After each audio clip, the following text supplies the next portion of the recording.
on nage en pleine folie. Franchement, on nage en pleine folie.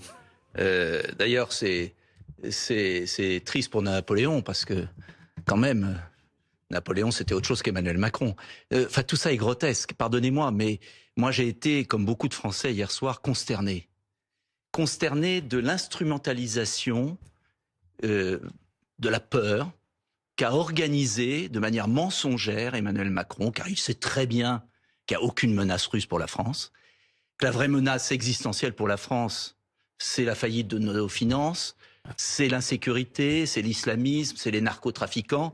Donc, en fait, c'était une interview de diversion d'Emmanuel Macron pour faire peur aux Français et pour nous précipiter dans un saut fédéral, piquer l'épargne des Français, parce que ça va être la suite, non pas pour faire la guerre, mais pour éponger des déficits colossaux du pays. Donc c'est une manipulation pour vous? Une manipulation complète. Emmanuel Macron est le président le plus impopulaire de tous les Français après François Hollande.